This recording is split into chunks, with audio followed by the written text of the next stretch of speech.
Assalamualaikum, salam sejahtera student. It's me, Madam Pau. Continue our series of evolution under subtopic population ecology. Our learning objective for today's lecture session is student must be able to define what is population ecology, and then student must be also able to briefly explain what is the main principle of population ecology, what is the biotic potential, what is meant by environmental resistance, what are actually carrying capacity, survival and survivorship curve, and also organism strategies to survive. So what is population ecology? Okay, population ecology is the study of organisms related to one another and to their environments, depending on both components involve the biotic and abiotic, such sunlight, water, air, pH, temperature, etc. This for sure will affect the density, dispersion, and the size of population. When we talk about population ecology, basically we learn on its growth, competition occur within population, and how they disperse. This is to actually know what are the factors that affect the population size over time. Aside from that, through the knowledge of population ecology, we can get info regarding their unique characteristic, such growth pattern, natality and mortality rate, survival rate, biotic potential, density, distribution, and migration. And we can also know another type of characteristic which by genetically, such as adaptiveness, reproductive, compatibility, and survivorship. Thus, population ecology are actually showing a major subfield of ecology that dealing with the dynamics of species population, how they interact with surrounding that finally resulting characteristic to a specific population. This is to summarize what population ecology really are. For example, in order for insect to avoid freezing during winter, they use or send glycerol or antifreeze to their blood, or some of them converting much of their glycogen reserve into alcohol that will protect their cell membranes from freeze damage. Same goes to wolf. They tolerate with cold temperature or cold environments by maintaining their constant internal temperature, by they growing thicker coats as their fur acting as their body heat insulator. So this is basically describe what population ecology. Okay, it's something to do with the species, with their unique characteristic and genetic characteristic, dealing or interacting with the surrounding, the biotic factors and abiotic factors. So the main principle of population ecology is that we understand each of organism in a particular population were ecologically equivalent, may it be in a sense that they have same life cycles in any certain stages of life cycles involving the same ecological processes, and also the processes rate are the same whenever they are placed in the same environment. For this part actually are the same with what I did mention in previous lecture slide regarding to exponential growth and logistic growth. For exponential growth model, whereby the population shows growth as fast as possible due to no competition for food and other resources, or we can label as their ideal conditions. So the growth resulted J curve, a density independent growth, but as in real world, this growth will occur only in short periods due to environmental resistance. While for logistic growth model, the rate of growth decreases when the population approaches its carrying capacity, resulting as curve, which initially increases exponentially and at the end it shows zero population growth with mortality equal to natality. This type of population growth is density dependent since the rate depends on population density. Moving to biotic potential and its importance in population growth. This biotic potential, which redescribed by Chapman as the ability of a living species to increase their population under ideal environmental conditions, such sufficient of food supply, no predators, and lack of disease. So the components involved are potentials in reproductive and survival, which refer to the ability for the organism to reproduce and to survive. Nutritive potential, showing the ability of organism to acquire and utilize food for growth and energy. And also protective potential, the ability of organism to protect itself against environmental stress. Also protection from predators or any kind of disease. Significantly, organisms do not tend to fulfill their biotic potential because most of the species does not live under ideal conditions due to the existence of predators, spreading of diseases, etc.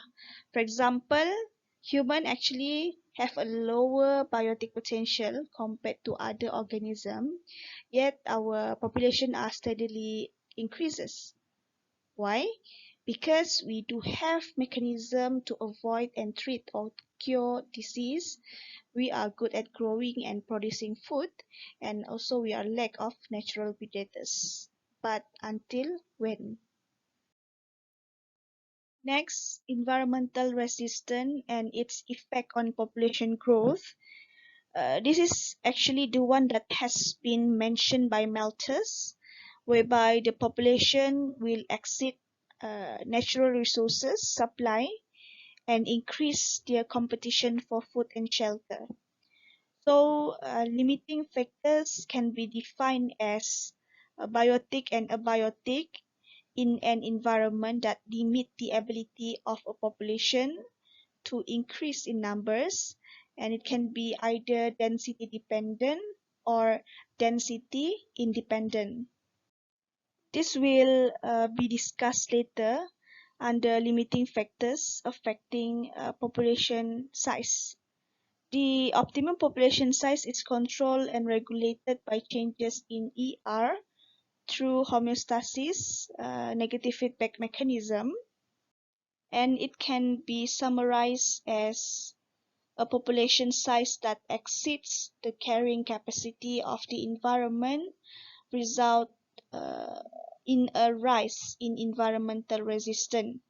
For example, an overcrowded population in a habitat will reduce food supply or attract more predators. Or when the population size drops to a level below the carrying capacity of the environment, the effect of environmental resistance is cancelled. And in the absence of environmental resistance, the population size rises until it achieves its biotic potential. So through this homeostatic mechanism, the population size of an organism is maintained at a saturated level by changes in environmental resistance, and the number of organisms in the food chain is balanced at the carrying capacity of the environment. Done with environmental resistance. Now, focus on carrying capacity and its importance. Carrying capacity is the number of individuals or population size that environment can support without any significant negative impacts to the given organism or its environment. Meaning that if we have 2 hectares of land and we know that it can only support 7 cow, okay, so we cannot add on more because definitely it will exceed the carrying capacity. Kalau kita paksa juga, surely akan ada cow yang mati due to the high-in competition berebut foods and space. So this carrying capacity is a regulating factor that keeps population size at equilibrium, because as the density of a population increases, birth rates often decrease, and then death rates typically increases.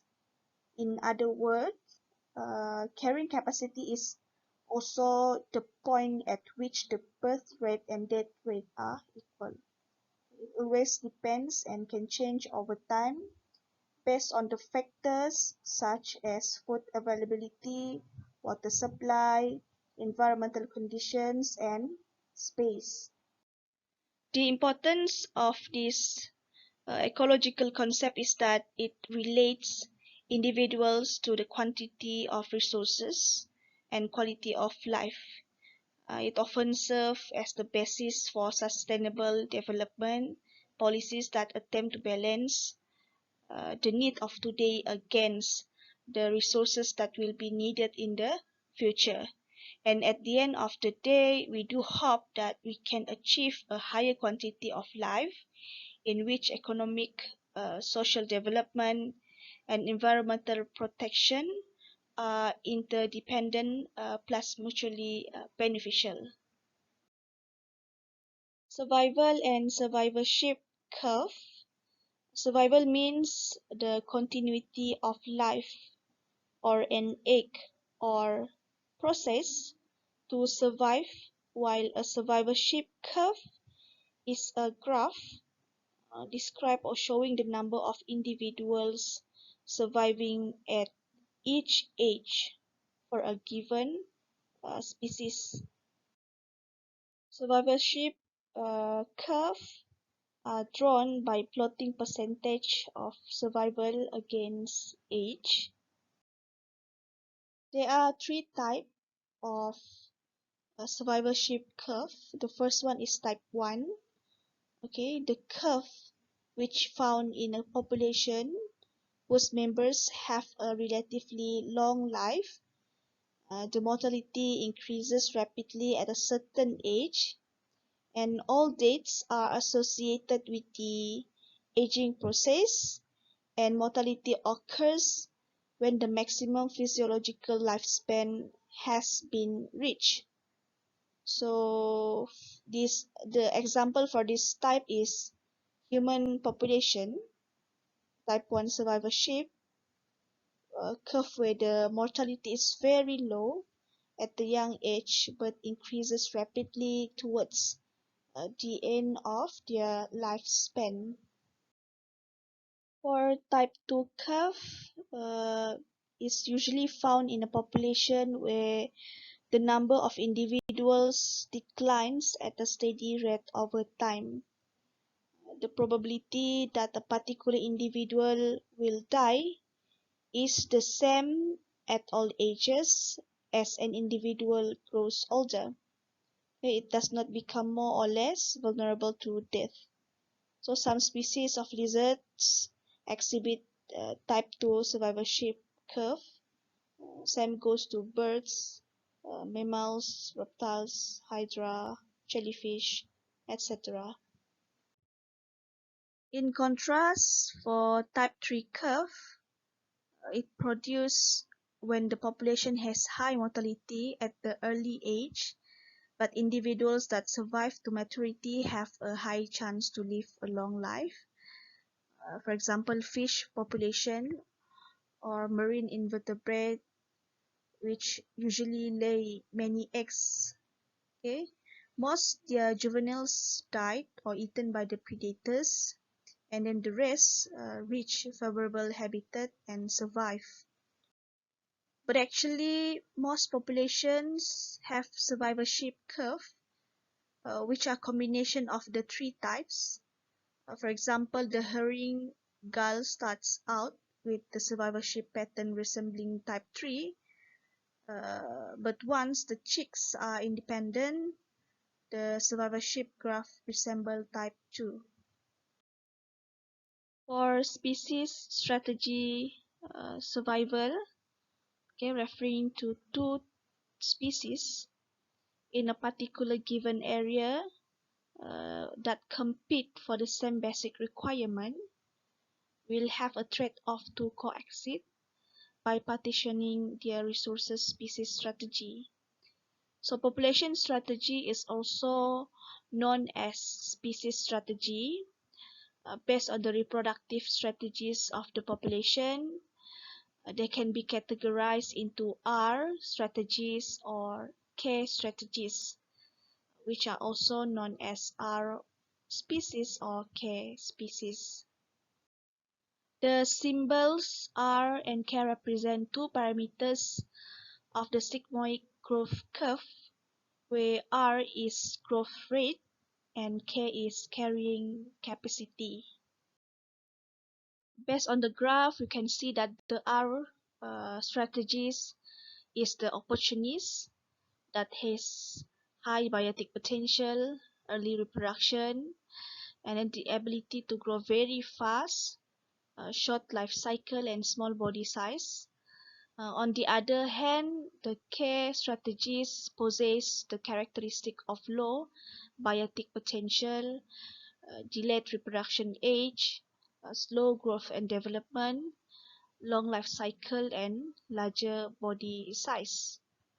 When we go through in detail, we can see the R population actually always maintains below the carrying capacity, which are regulated by density independent factors, while the K population maintains near the carrying capacity and is regulated by density dependent factors.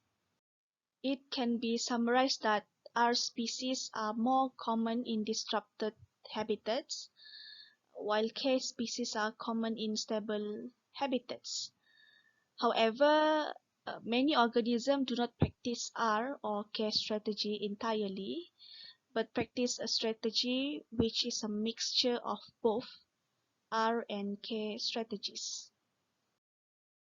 This table are the example of characteristic listed of idealist R selected species, the opportunistic versus the K selected species, the equilibrial populations. Last but not least, limiting factors towards population density uh, are actually the environmental resistance that affecting population size by slowing down, even prevent population from growing in order to help maintaining the equilibrium of the population. There are two types of them, namely density dependent factors and also density independent factors. Let's go in details. Start with density dependent factors that apply when a population has a higher density and they're usually biotic. For example, food and water supplies. The most common density dependent limiting factor. Usually they are enough for small population, but it might not enough for a high density population. Next, light usually for plants. If there's no enough of light, plants will not grow strong enough and can finally die. Same goes to space, referring to the habitat itself, like fish in the lake, animal in the jungle, etc. Also for predators, commonly matched with density dependent due to high number of prey attract the predators, and then this also including the competition itself, also the diseases or parasitism that might contagious that can easily spread in high density population. While for density independent, the changes are not affected by population density factors. This also can refer to abiotic factors such weather, storm, floods, tsunami, and many other natural disasters that could be happen. To summarize the relationship between population ecology, population growth, and also evolution, we understand that populations with unlimited resources grow exponentially with an accelerating growth rate. And then when resources become limited, populations follow a logistic growth curve in which population size will level off at the carrying capacity. We also understand that populations are regulated by a variety of density dependent and density independent factors. The characteristic such as age at first reproduction or numbers of offspring are the characteristic that evolve in a population, just as anatomy or behavior can evolve over time.